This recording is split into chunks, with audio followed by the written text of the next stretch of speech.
Bonsoir à toutes et à tous, bienvenue dans cette édition d'information dans l'actualité ce soir. Médias et communication, comprendre et faire comprendre le projet et le programme Simandou 2040 des journalistes, des médias publics et privés apprennent les outils pour mieux informer les citoyens.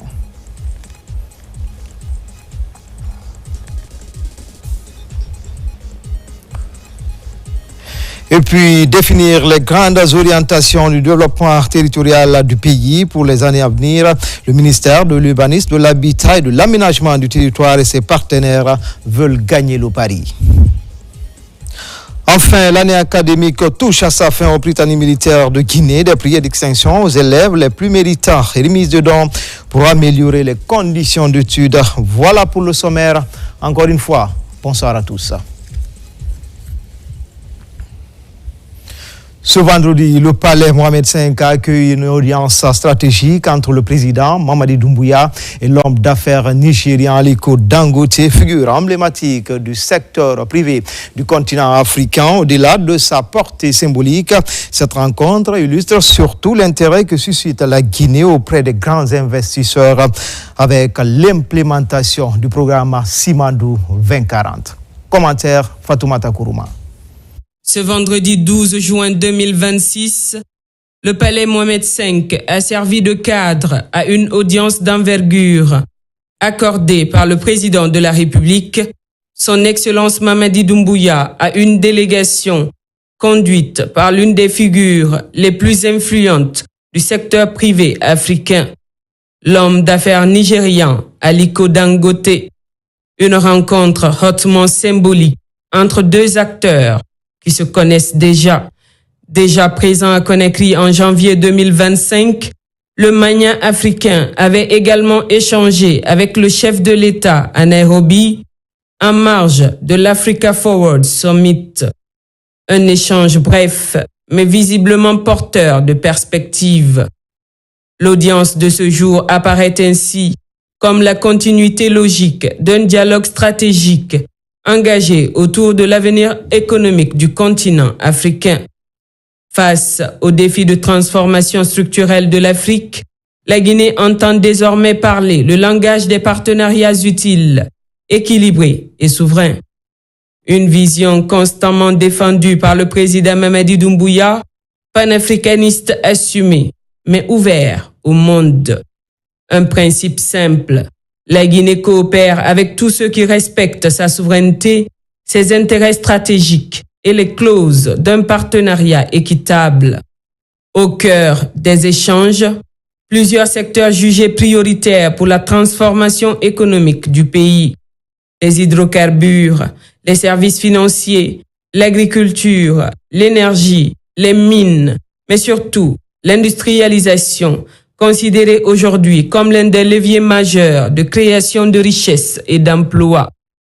Des domaines qui s'inscrivent pleinement dans la dynamique de mise en œuvre de Simandou 2040, la vision stratégique portée par le président Mamadi Doumbouya pour bâtir une Guinée plus souveraine, plus productive et davantage compétitive. Une vision désormais entrée dans sa phase d'implémentation. My meeting with His Excellency, Mr. President. Ma rencontre avec le président s'est bien passée. C'était pour parler d'investissement dans plusieurs secteurs, notamment en matière d'énergie, de mines et dans tous les autres secteurs importants pour l'économie. Depuis toujours, le groupe Dangote investit uniquement sur le continent africain. Nous croyons en la Guinée et nous sommes ici pour soutenir le programme du président, voir comment nous pouvons investir dans la Guinée et s'assurer que nous apportons de la richesse et de la prospérité à la Guinée. Invest in Guinea and make sure that we bring in wealth and prosperity to Guinea. Autour de cette audience, la présence de plusieurs ministres et hauts responsables sectoriels traduit d'ailleurs l'importance accordée à cette coopération potentielle. Cette rencontre, qui intervient à la demande de l'entrepreneur africain lui-même, est la preuve supplémentaire que la Guinée intéresse et surtout que la Guinée s'impose progressivement comme une terre d'opportunités économiques sur le continent. Notre frère Aliko Dangote a eu l'honneur d'être reçu par son Excellence le général Mamadi Doumbouya, président de la République, chef de l'État, sur sa demande. Et il est venu d'abord féliciter le chef de l'État pour sa brillante élection et pour les bonnes élections qui sont déroulées en Guinée. Ces élections et tout le processus de la transition ont montré que la Guinée est sur la bonne voie et la Guinée est devenue un pays stable, un pays de sécurité. C'est ce qui l'a poussé à venir proposer des investissements du groupe Dangote en Guinée. Il a été bien reçu par le chef de l'État et le président, dans son panafricanisme, a dit que les portes sont ouvertes entre Africains. Conakry cherche aujourd'hui à transformer ses ressources en puissance économique durable. À travers sa souveraineté affirmée, son attractivité économique et son ambition industrielle. Et dans cette équation, chaque partenariat stratégique peut devenir une pièce essentielle du futur économique guinéen. Dans le reste de l'actualité, motion recueillement ce vendredi à Kangolia, préfecture de Dubreka. Le chef du gouvernement Amadou Riba a pris part aux obsèques des victimes de l'incendie du pétrolier. Aux côtés des familles endeuillées, il a réaffirmé l'engagement des autorités à renforcer la sécurité et la protection des populations. Hadi Kamara. À Kangolia, le silence a remplacé les cris. Sous un ciel chargé d'émotions, les habitants de cette localité de Horira se rassemblent pour un ultime adieu. Des familles éprouvées, des regards perdus, des cœurs meurtris. Quelques jours après l'incendie meurtrier d'un pétrolier, l'heure est au recueillement, l'heure de la prière, l'heure de la séparation. Dans une atmosphère lourde de compassion, le Premier ministre, chef du gouvernement, Amadou Riba, accompagné de plusieurs membres du gouvernement, rejoignent les populations de Kangolia. Aux côtés des sages, des religieux et des familles endeuillées, il prend part à la prière du vendredi. Une prière particulière, une prière pour les disparus. Des invocations s'élèvent vers le ciel. Des larmes coulent discrètement. Le chagrin est visible sur tous les visages. 13 corps sont présentés à la communauté. 13 vies brutalement arrachées. 13 familles plongées dans la douleur. Un moment de grande émotion. Un moment de communion. Un moment où toute une nation partage la même peine. Au nom du président de la République et du gouvernement, le Premier ministre adresse ses condoléances aux familles touchées par cette tragédie. À travers ce déplacement, les autorités réaffirment leur proximité avec les populations affectées. Dès les premières heures ayant suivi le drame, les blessés ont été pris en charge dans les établissements sanitaires appropriés. Un soutien qui se poursuit, une assistance qui traduit la solidarité nationale envers les victimes et leurs proches. Au-delà du deuil, les autorités rappellent également l'importance du respect des mesures de sécurité afin de prévenir de tels drames. À Kangolia, les prières se sont achevées, mais la douleur demeure. Le souvenir des disparus restera gravé dans les mémoires. Et dans le recueillement de cette journée, toute une communauté a confié ses morts à la miséricorde divine. Kangolia, entre larmes, prière et espérance. Le ministère de l'économie, des finances et du budget a procédé hier au lancement du système informatique du contrôle financier SICOF, tout comme la vulgarisation du guide du contrôle financier, deux plateformes essentielles destinées à renforcer la transparence, l'efficacité et la traçabilité dans la gestion des finances publiques. Mamadi Gassama, Saoulou Yumbounou. Le système informatique du contrôle financier et le guide du contrôle financier viennent renforcer l'arsenal des réformes engagées par le gouvernement guinéen. Le premier outil permet de digitaliser les procédures de contrôle, d'améliorer le suivi des opérations budgétaires et de sécuriser davantage la chaîne de dépenses publiques. Le guide du contrôle financier, quant à lui, harmonise les pratiques et clarifie les procédures à l'intention des acteurs concernés. Le guide a été développé vraiment pour aider les contrôleurs financiers à avoir un référentiel clé dans l'exercice de leurs fonctions, mais aussi les autres acteurs donc, de la chaîne des dépenses. Et le système informatique va permettre d'accroître l'accès à l'information, l'archivage, mais aussi l'échange des données en temps réel avec les autres systèmes intégrés du ministère. Dans un contexte marqué par la mise en œuvre de grands projets structurants, notamment le programme Simandou 2040, les contrôleurs financiers entendent contribuer à une gestion rigoureuse et transparente des ressources publiques. Je voudrais donc inviter l'ensemble des contrôleurs financiers et par la même occasion l'ensemble des acteurs du pool financier de nos administrations à faire de ces nouveaux outils de véritables instruments d'administration, d'amélioration de la qualité de la dépense publique. Ensemble, à cette période charnière de lancement du programme des rêves de notre pays, en l'occurrence le programme Simandou 2040, nous avons le devoir impérieux de contribuer à bâtir une administration financière plus performante, plus crédible et davantage au service du développement de notre pays. Avec la digitalisation du contrôle financier et la mise à disposition d'un cadre de référence unifié, la Guinée se dote de nouveaux leviers pour renforcer la gouvernance budgétaire. Une avancée qui devrait contribuer à sécuriser les dépenses publiques et à consolider la confiance des partenaires et investisseurs dans un contexte de transformation économique accélérée. Comme annoncé dans les titres médias et communication, comprendre et faire comprendre le programme Simandou 2040, le terme est au cœur d'une session de formation et de renforcement de capacité des médias publics et privés. L'idée de doter les professionnels des médias des outils nécessaires pour mieux informer les citoyens sur ce programme, levier majeur du développement économique et social de la Guinée. C'est le ministre Mourana Souma qui a présidé la cérémonie. Abakar Ami Kamara, Tcherno Younoussaba. C'est dans le cadre de la professionnalisation des médias publics et privés que le Centre de formation et de perfectionnement organise cette session de renforcement des capacités consacrée au thème médias et communication, comprendre et faire comprendre le projet et le programme Simandou 2040. Cette rencontre réunit journalistes et professionnels de la communication autour des enjeux, des opportunités et des perspectives liées à ce programme structurant pour le développement de la Guinée. Simandou reste aujourd'hui un enjeu majeur pour le développement stratégique de la Guinée. Cette vision du président de la République, pour qu'elle soit résiliente, a besoin d'une communication saine et efficace.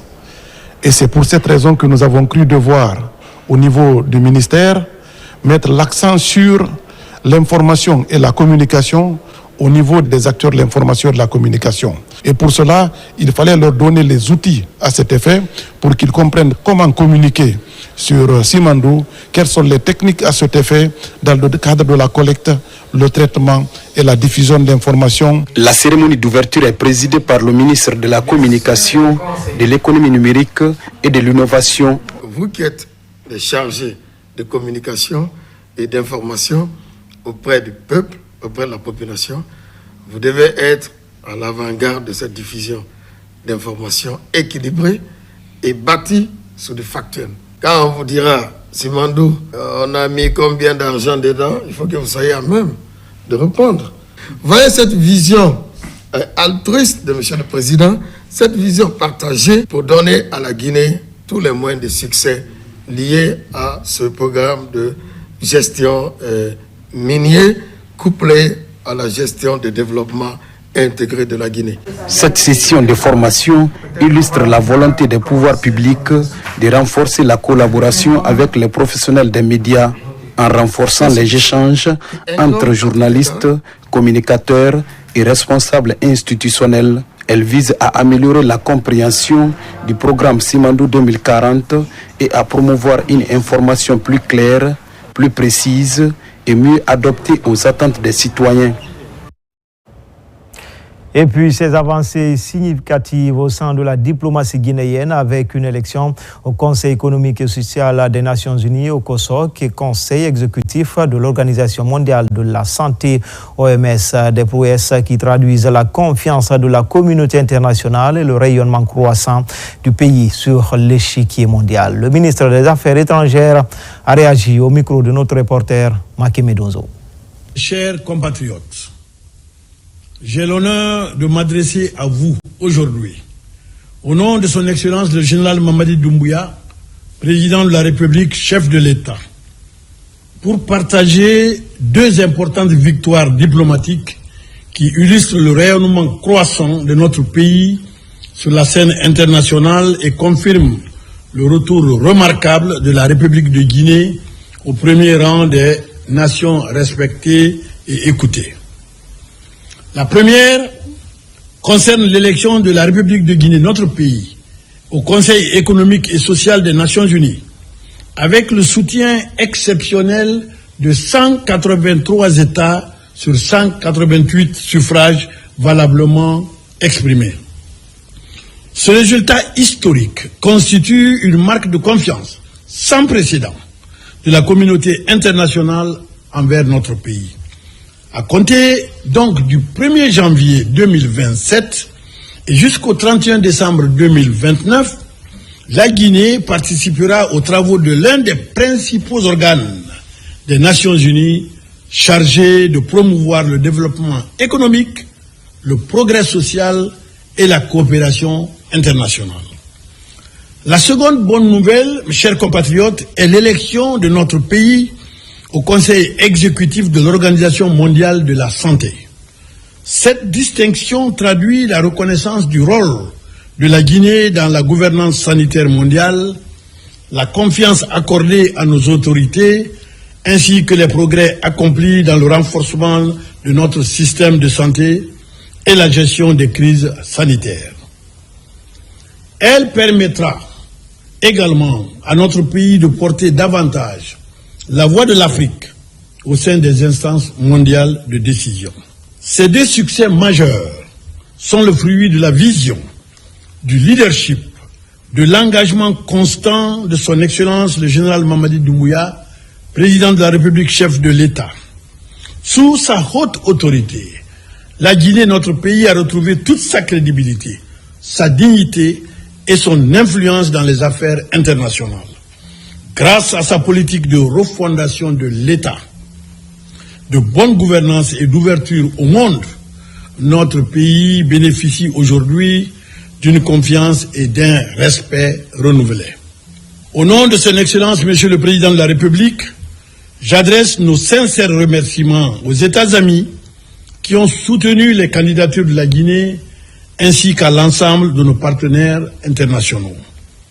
Ces victoires, mes chers compatriotes, nous honorent, mais elles nous engagent également à poursuivre nos efforts au service de la paix, du développement, de la solidarité internationale et du bien-être de nos populations sous le leadership du général Mamadi Doumbouya, président de la République, chef de l'État. Vive la République de Guinée, vive la coopération internationale. Je vous remercie. La Fédération de Russie vient de célébrer sa fête nationale à Conakry ce 11 juin, moment de partage et de convivialité pour réitérer des engagements envers les autorités de Conakry, notamment dans plusieurs domaines comme l'éducation, la sécurité et l'économie. Un rendez-vous annuel qui a connu la présence du patron de la diplomatie guinéenne. Plus de détails avec Ablaye Hassila, Abakar Junior Kamara. La journée de la Russie est célébrée sous le signe de l'unité des peuples. En Guinée, la célébration de cette fête a mobilisé le corps diplomatique, les institutions internationales et membres du gouvernement. Dans son discours de circonstance, le diplomate russe a réitéré l'engagement de son pays à poursuivre la coopération bilatérale avec la Guinée, fondée sur le respect mutuel. Dès l'époque soviétique, nos deux pays ont établi des relations durables d'amitié, de soutien mutuel et de coopération, fondées sur le respect de la souveraineté et la volonté commune de promouvoir un ordre mondial plus juste.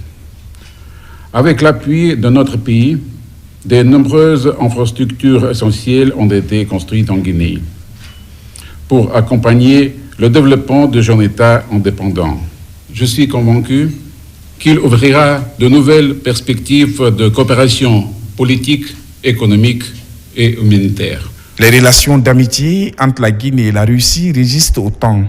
Au lendemain de l'indépendance de la Guinée, la Russie a prêté main forte à la Guinée afin de relever son système éducatif, économique et culturel. La Guinée et la Russie sont liés par une histoire forte, une histoire d'amitié, de coopération qui remonte aux premières années de notre indépendance. Aujourd'hui, notre coopération continue de se renforcer grâce à la volonté commune de nos deux dirigeants qui ont la volonté ferme de bâtir un partenariat moderne, pragmatique et mutuellement bénéfique. Nos deux pays partagent également une même vision des relations internationales, fondée sur le respect de la souveraineté des États, la non-ingérence dans les affaires intérieures, l'égalité souveraine des nations et le règlement des différends par les voies pacifiques. Après la dislocation de l'Union des républiques socialistes soviétiques en 1991, la Russie a pris son destin en main. Puissance militaire et économique de l'Europe, ce pays compte coopérer avec la Guinée dans le domaine militaire et surtout économique avec les opportunités offertes par le méga-projet Simandou 2040. En dehors du continent, Genève, en marge de la 114e conférence internationale du travail, les ministres chargés de la protection sociale des États membres de la conférence interafricaine de la prévention sociale ont tenu leur 40e session ordinaire. Au menu des débats, la gouvernance des organisations, des organismes de sécurité sociale, les réformes du secteur et les perspectives de renforcement de la couverture sociale en Afrique. La Guinée est représentée par le ministre Mori Kondé. Mamadi Ternan Kamisoko. C'est désormais un rendez-vous incontournable pour les 18 États membres de la conférence interafricaine de la prévoyance sociale CIPRES. Les ministres en charge de la protection sociale tiennent cette année la 40e session ordinaire de leur conseil. Au cours de cette rencontre, plusieurs dossiers stratégiques ont été examinés, notamment l'adoption des rapports d'activité des états financiers de l'exercice 2025 ainsi que de nouveaux référentiels visant à améliorer la performance, la transparence et la redevabilité des organismes de prévoyance sociale. Plusieurs points étaient inscrits à l'ordre du jour, à savoir la question liée au mandat du président de la commission de surveillance. Et il y a eu une discussion autour de la prorogation du mandat. Finalement, le Conseil a adopté la notification au président sortant de la fin du mandat et la nomination d'un intérimaire par les pays membres de l'Afrique de l'Ouest, parce que c'est un pays membre de l'Afrique de l'Ouest qui assurait l'intérim. Également, l'un des points sur l'ordre du jour, c'était la question liée au cabinet qui assurait le commissariat aux comptes les 2 dernières années. Selon le texte de l'institution, un autre cabinet devait être recruté. Les experts ont présenté au Conseil des ministres les cabinets qui ont fait acte de soumission. Et malheureusement, le cabinet arrivé en première position. Nous avons constaté que ce cabinet a reconstitué pratiquement l'ensemble des acteurs qui ont travaillé pour le cabinet sortant. L'autre fait marquant, c'est quand même l'appréciation que la plupart des institutions de prévoyance sociale des pays membres de la CIPRES ont de nos 2 organismes de protection sociale en Guinée, à savoir la Caisse nationale de sécurité sociale et la CNPS. Devant ses homologues, le ministre guinéen de l'Emploi et de la Protection sociale a présenté les progrès réalisés par la Guinée dans le domaine de la protection sociale sous le leadership du président de la République. Mori Kondé a notamment mis en avant le projet d'extension de la couverture sanitaire universelle par la CNSS et la CNPS. Le chef de la délégation guinéenne a également annoncé l'organisation en octobre prochain à Conakry d'un séminaire consacré au partage d'expériences et de bonnes pratiques en matière d'extension de la couverture sociale. Ici à Conakry, le ministère de l'Urbanisme, de l'Habitat et de l'Aménagement du territoire, à travers la DATU et la CGP, lance le projet d'élaboration du nouveau schéma national d'aménagement du territoire. Objectif, définir les grandes orientations du développement territorial du pays pour les années à venir. Maïmouna Bella Diallo, Alassane Camara. L'aménagement du territoire guinéen fait peau neuve. 35 ans après le dernier schéma, le ministère de l'Urbanisme et de l'Aménagement du Territoire, à travers la DATU, en collaboration avec l'ACGP, lance un nouveau cadre stratégique. L'objectif est clair, harmoniser la croissance démographique, les projets miniers et les défis climatiques au sein d'une vision nationale cohérente et structurée. Qui parle du schéma national d'aménagement du territoire parle d'un outil de planification qui permet d'organiser l'occupation spatiale. Aujourd'hui, à travers ce schéma qui va être mis en place, ça permettra de donner une orientation stratégique à tous les projets relevant du programme Simandou et tant d'autres. Notre ambition n'est pas de reproduire un modèle étranger, mais de construire un modèle guinéen inspiré des meilleures références internationales adaptées à nos réalités. Le SNAT constituera ainsi la boussole stratégique qui orientera les investissements publics et privés de demain, afin que chaque région puisse pleinement contribuer à la croissance nationale et bénéficier de ses retombées. Cette démarche se veut participative. Pour le ministre Sissavané, la priorité absolue est d'associer étroitement les collectivités à cette vision. Il y a une nécessité, voire même une urgence, de relever le défi, réactualiser le chemin pour un changement qualitatif de l'urbanisme. Depuis l'adoption du précédent schéma en 1991, la Guinée a profondément évolué. L'accélération de l'urbanisation, l'émergence de grands projets, la nouvelle dynamique démographique, les défis environnementaux ainsi que les exigences de résilience imposent désormais une approche renouvelée de l'organisation de notre espace national.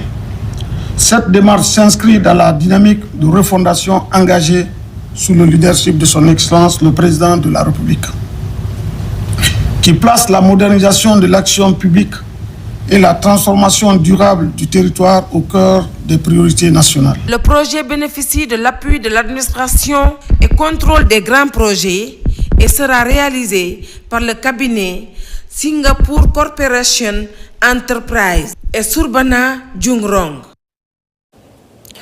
Le Centre d'innovation et de recherche pour le développement, CIRD, depuis 2025, conduit une étude anthropologique dans le cadre de l'accompagnement, la mobilité, l'insertion et la sensibilisation des migrants. Une enquête menée sur l'ensemble du territoire national.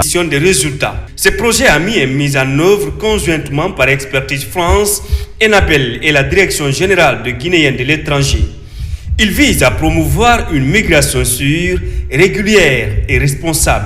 L'objectif de cette étude était de comprendre les imaginaires, les rêves qui sont autour de la migration. Parce qu'il est important aujourd'hui de rappeler que ce n'est pas parce que les gens sont forcément pauvres qu'ils partent. Il y a beaucoup de moyens mis à disposition de ceux qui partent, donc forcément ils ne sont pas pauvres pour partir. On a rencontré les migrants de retour, on a rencontré les parents de migrants, les autorités locales, les élèves qui sont des candidats potentiels à la migration.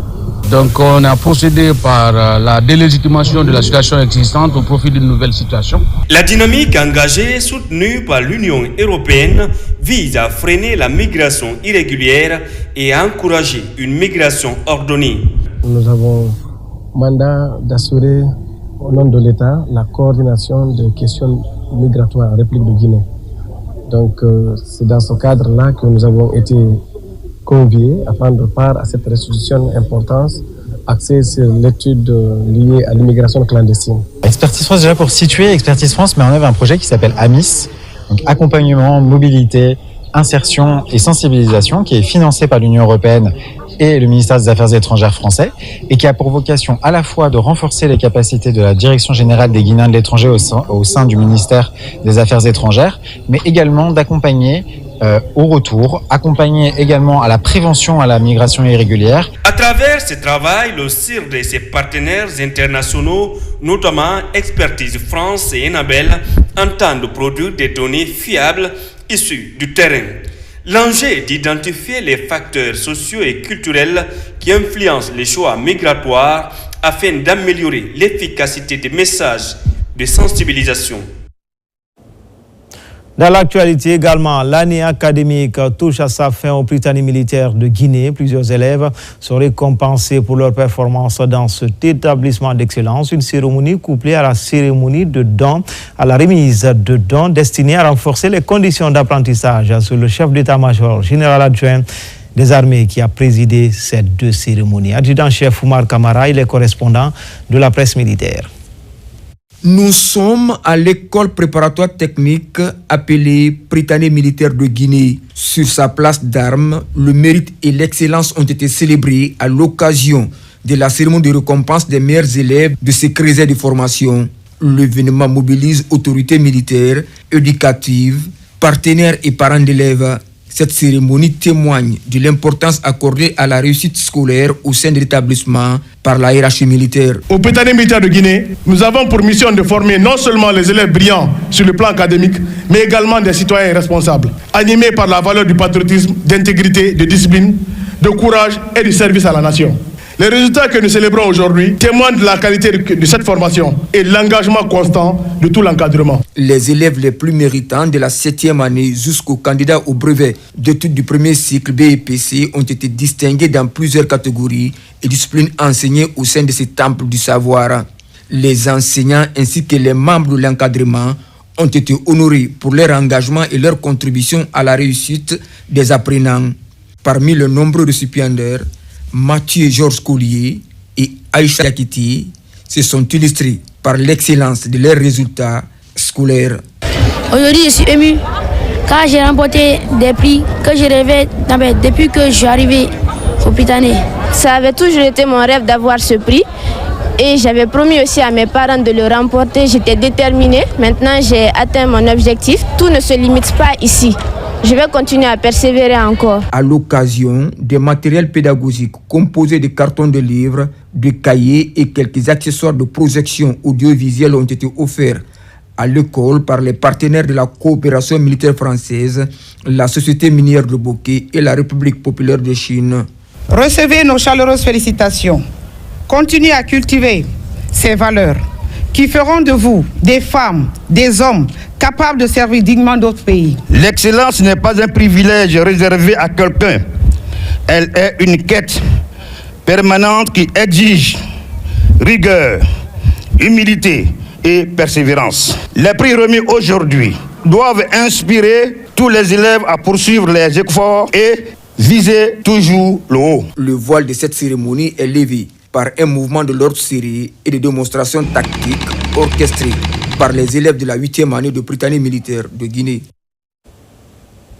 À Kindia, formation intensive aux chargés d'alphabétisation des structures déconcentrées venues des 8 régions administratives de la Guinée. La Direction nationale de l'alphabétisation pilote l'exercice pour une maîtrise effective des outils de suivi et évaluation des animateurs sur le terrain. RTG Kindia, Fasciné Sila, Marwan Kamara.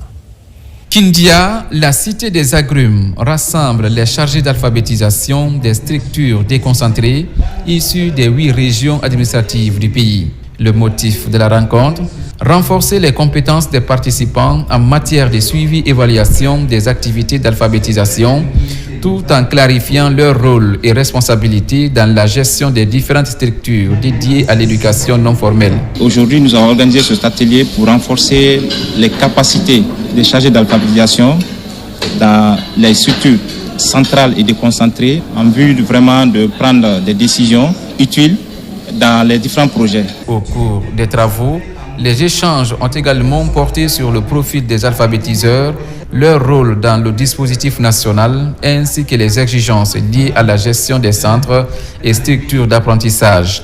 Un accompagnement de la Direction nationale de l'alphabétisation, de l'éducation non formelle et de la promotion des langues nationales afin de garantir une meilleure mise en œuvre des politiques éducatives en faveur des populations. Au cours de ces 3 jours, le facilitateur a nourri notre esprit. Ça a permis d'éveiller à nous notre responsabilité et aussi ce que vaut un alphabétisateur au sein de nos différentes communautés. Au retour, nous serons capables de restituer le contenu de la présente formation, d'assurer le suivi des centres d'alphabétisation.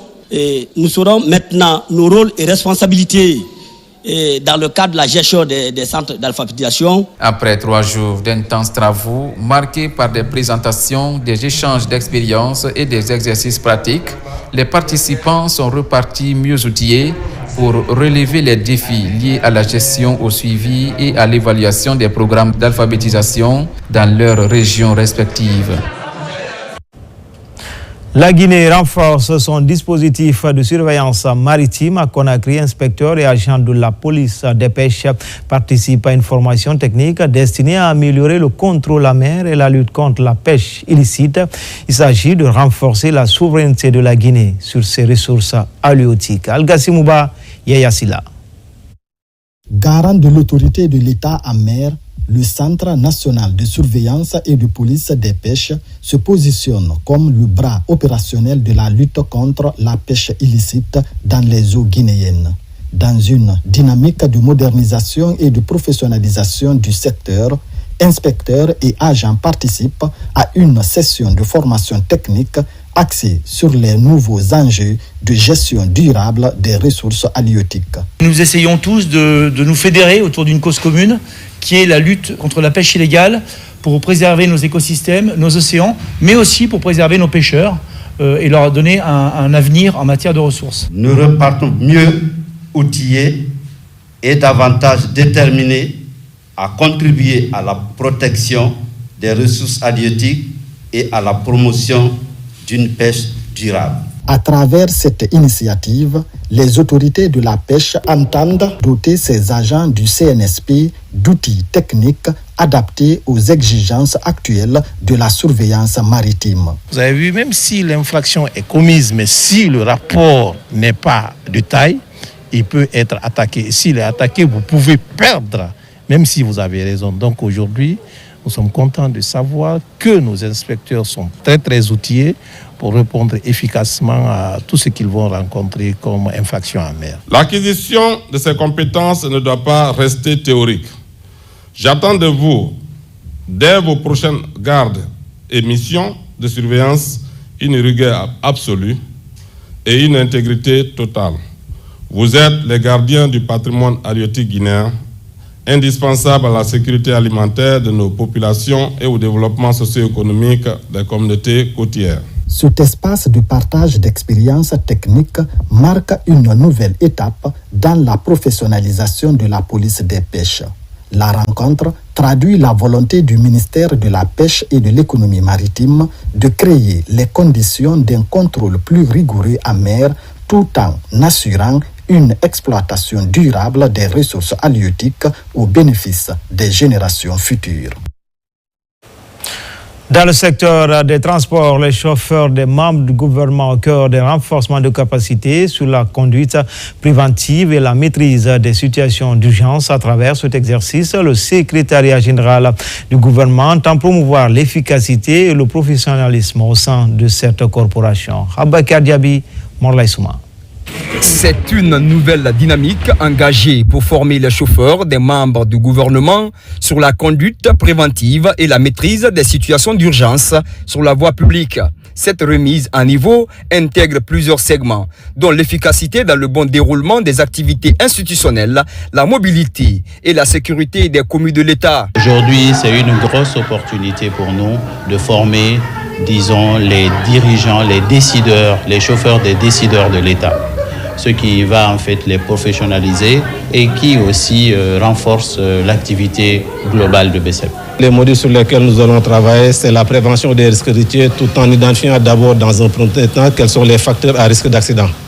Par la suite, on va voir des modules liés un peu à la sécurité de conduite, des modules qui sont aussi liés par rapport à la conduite de 4x4 tout-terrain, tout en abordant entre les deux les modules de la conduite défensive. C'est une cinquantaine de chauffeurs ciblés pour renforcer la connaissance sur les règles protocolaires régissant le transport des personnalités de haut rang. Cette rencontre de 5 jours constitue une aubaine pour promouvoir le professionnalisme de ces acteurs afin de garantir l'entretien des véhicules officiels, mais surtout sécuriser les personnalités gouvernementales qu'ils conduisent au quotidien. C'est par rapport à un constat compte tenu du comportement des chauffeurs à l'endroit des responsables, nous avons initié cette formation afin de mettre l'éthique au niveau des chauffeurs pour qu'ils puissent bien se comporter. Cette formation révèle une importance particulière. Elle vise à consolider vos compétences, à aiguiser vos réflexes professionnels et à vous préparer à répondre avec sang-froid et efficacité aux exigences de croissance de vos missions quotidiennes. Avec cette initiative, ces chauffeurs des membres du gouvernement ont acquis plusieurs connaissances nécessaires susceptibles de leur inculquer des valeurs citoyennes axées sur la conduite défensive, les règles du code de la route, la maîtrise de l'itinéraire, la gestion de la vitesse et la distance de sécurité. De son côté, la structure AO Alliance multiplie ses séries de formations en faveur d'une prise en charge des cas de traumatisme en Guinée. Des médecins et infirmiers d'État sont actuellement en formation dans ce sens. La plupart viennent de l'arrière-pays où le besoin se fait de plus en plus sentir. Robert Siditono. C'est une série de formations qui regroupe médecins internes et infirmiers d'État. Une rencontre d'échange d'expériences initiée par AO Alliance. Objectif, apporter les réponses rapides, fiables et innovantes aux questions de prise en charge des cas de traumatisme en Guinée. Dans toutes les préfectures de la Guinée, nous avons des cas de traumatisme qui se soldent le plus souvent par des fractures. Et la prise en charge de ces fractures pose énormément de problèmes. On voit bon nombre de malades sont en train de se diriger vers la médecine traditionnelle parce qu'à l'intérieur du pays, les gens n'ont pas assez de possibilités de la prise en charge de ces fractures. C'est pour cette raison que nous avons initié cette formation pour que tous les agents de santé, qu'on puisse les initier lorsqu'il y a une fracture, comment faire les soins initiaux pour conditionner les malades afin de faire une évacuation. Le cours que nous organisons pour le personnel du bloc opératoire, c'est pour aussi la prise en charge. Comment entretenir le matériel au bloc opératoire. Pendant un jour, les hommes en blouse venus de plusieurs structures sanitaires de la place ont partagé avec les spécialistes sur les techniques innovantes de prise en charge des cas de traumatisme. C'est une rencontre vraiment fructueuse qui nous a apporté assez de connaissances qu'on n'a pas eues auparavant. Des connaissances qui nous permettent ici de faire la prise en charge adéquate des personnes qui sont fracturées, ainsi que la prise en charge d'éventuels traumatismes liés à la catégorie musculo-squelettique. Dans le souci de renforcer les capacités des médecins et infirmiers d'État, la structure AO Alliance entend projeter d'autres programmes destinés à moderniser le secteur. Lutte contre les maladies cardiaques avec l'ouverture de nouveaux axes de coopération dans ce sens. Le groupe hospitalier turc Acıbadem et le CHU Donka entendent développer des initiatives pour favoriser un transfert de compétences et former des médecins guinéens. Une mission est déjà à Conakry. La première phase de cette collaboration, faire découvrir les dernières avancées dans le domaine de la prise en charge des maladies cardiaques. N'est-ce pas, Tchernos Mandialou? Dans un contexte où les maladies cardiovasculaires représentent l'une des premières causes de mortalité en Afrique, la coopération sanitaire internationale devient un levier essentiel. Entre la Turquie et la Guinée, un partenariat médical se développe axé sur le partage d'expertise et l'innovation en cardiologie à travers le CHU Donka et le groupe hospitalier Acıbadem. Un partage avec les médecins guinéens sur les technologies de pointe pour améliorer leurs pratiques. J'ai eu un bon moment d'échange avec le service de cardiologie. Nous allons faire les transferts des compétences dans le domaine technologique et de la formation. Nous avons eu une belle conférence portant sur les maladies cardiaques chez les enfants et puis sur l'ensemble des maladies cardiaques qui touchent la population. C'est un échange d'informations, échange de technologies, aussi en fait concernant les évacuations sanitaires, concernant les patients qui nécessitent des traitements qui dépassent les plateaux techniques ici au Guinée. C'est pas seulement pour l'évacuation, mais aussi pour améliorer les plateaux techniques ici, pour que ces patients à long terme soient traités ici localement au Guinée. Entre transfert de compétences et innovation médicale, la coopération avec le groupe hospitalier turc Acıbadem ouvre de nouvelles perspectives dans la lutte contre les maladies cardiaques. Elle a montré une expérience, quelque chose de tout nouveau dans le cadre de la tétralogie de Fallot, qui est très important pour nous. parce que nous aussi on veut aller jusque-là. Ils arrivent à conserver la valve pulmonaire et puis ils mettent un patch, un autogreffe à partir du péricarde même du cœur du patient. Au-delà de la formation, cette coopération favorise également l'accès des patients guinéens à des soins spécialisés et renforce l'approche du CHU d'Onka dans son ouverture aux grands groupes hospitaliers à travers le monde. La planification familiale gagne du terrain en Guinée avec un taux de prévalence contraceptive passé de 13% en 2022 et 16% en 2024. Les autorités sanitaires entendent accélérer la dynamique. À Mamou, les opérations ont été déjà lancées dans la région avec à la clé plus de 20 000 femmes âgées de 15 à 49 ans comme cible prioritaire. Mohamed Chérif Kamara, Al-Sedi Bari. L'accès à la planification familiale et à la contraception sont des maillons essentiels dans la santé sexuelle et reproductive, car ils pourraient réduire la pauvreté et éviter 32% de cas de décès maternels et près de 10% des décès d'enfants. C'est dans cette optique que le ministère de la Santé et ses partenaires organisent une semaine nationale d'offres gratuites de services de planification familiale. Notre appui s'inscrit dans une approche de droits humains et de responsabilité partagée, car nous savons que chaque grossesse non désirée est évitée, chaque vie préservée et chaque jeune fille maintenue à l'école sont des progrès pour notre société. La présente campagne vise à atteindre 20 622 femmes et jeunes filles en âge de procréer dans la région de Mamou. À Mamou, l'événement a mobilisé l'ensemble des acteurs impliqués dans cette opération. Plus de 20 000 femmes âgées de 15 à 49 ans seront touchées lors de cette campagne et 2 000 agents de santé et relais communautaires mobilisés. Ouvrir les dialogues et montrer que la planification familiale n'est qu'une contrainte, mais une opportunité.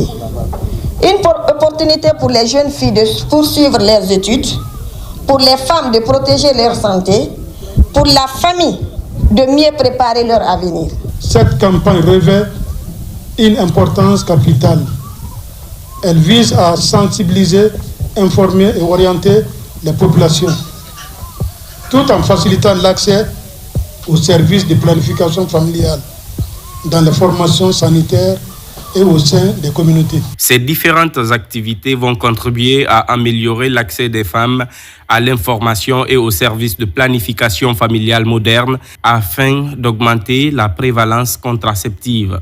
En ligne de mire, sensibiliser et informer plus de 30 000 personnes sur les avantages de la planification familiale et les différentes méthodes contraceptives disponibles en Guinée.